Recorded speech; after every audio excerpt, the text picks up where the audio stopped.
Guys, good morning po. Magandang morning po sa inyong lahat. Magandang morning po. Bali gagawa tayo ngayon ng electric fan na sira, mga idol. So, ito kasi matagal na to nakaimbak dito sa ano namin. Ibibinta ko na sana sa junk shop, mga idol. Pero try natin gawin kung paano natin ulit ipipix itong electric fan na matagal na to. Siguro may mga 15 years na to o 10 years na ang electric fan na ito. Pero sa tingin ko gagana pa to kasi tingnan nyo naman, wala na, parang wala na talaga. Putol-putol na yung mga wire nya. So, mga idol, tatry natin na gawin yung electric fan na ito kung gagana pa po ba. So, yun nga. Ito muna natin, check na muna natin yung mga wire nya kung okay pa ba. Try natin, mga idol, kasi nga para iwas sunog tayo, mga idol, no. Ganoon na lang ang gagawin natin.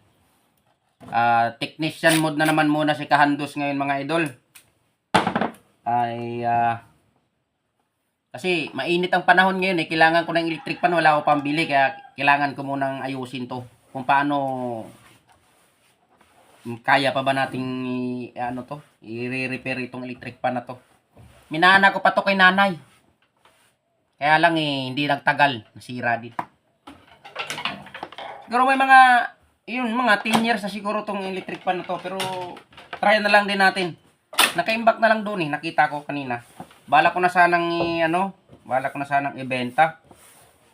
Kaya lang ito, try na lang natin kung paano ba ito. Kasi wala na putol-putol na talaga siya Tingnan na lang natin, mga idol, kung saan banda yung nito. Number 1, number 2, at saka number 3. Siguro itong pula, siguro ito dito sa to. Try na lang po natin, mga idol. Panoorin nyo na lang po. Kasi hindi naman hindi naman tayo ewan ko lang kung tama ba itong gagawin ko na ito. Bahala na.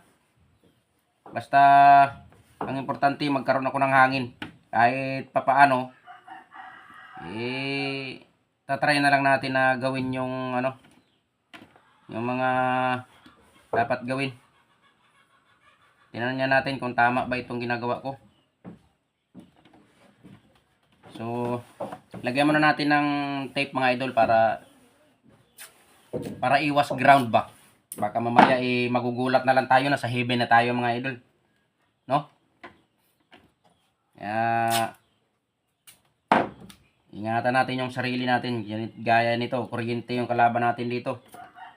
Hindi ito laruan, mga idol, no? Try na lang natin to, mga idol, kung gagana ba talaga to. So, sasaksak ko na, mga idol.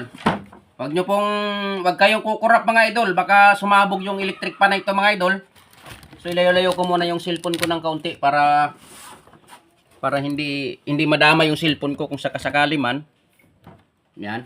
Yan na, mga idol, Sasaksak ko po para makita ninyo, mga idol, kung gagana pa ba itong electric fan na ito. Okay. Walang reaction, mga idol, no? So, yan na, mga idol, pindot na ako kung gagana ba siya. Yun! Gumana pa, mga idol! Ayan, gumana pa siya.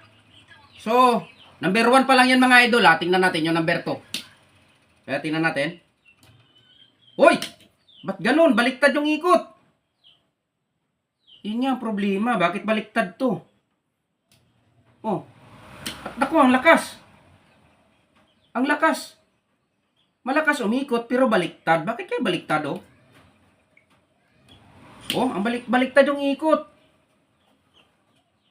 Ano kaya nangyari dito, mga idol? Ayan po, sa mga electrician dyan, mga electronics at saka yung nag-aayos talaga ng ventilador o electric fan, paki-comment na lang po dyan sa baba. Bakit po baliktad? Tama naman po yung number 1. Ayan tingnan nyo po yung ikot nya. Bali, pakanan po siya, pakanan. Tapos, pag in-number 2 ko po siya, tingnan nyo na po, mga idol, Pag in-number 2, ayan. Ayan, tingnan nyo po, Pag number 2 na siya, baliktad na po yung ikot. Ayan. At, napakalakas po ng ikot. Ganon din po sa number 3. Ayan oh. Bakit kaya ganon mga idol? Ano kaya ang sira nitong electric pan na to? So paki-comment na lang po dyan mga idol. Ayan, thank you for watching po mga idol.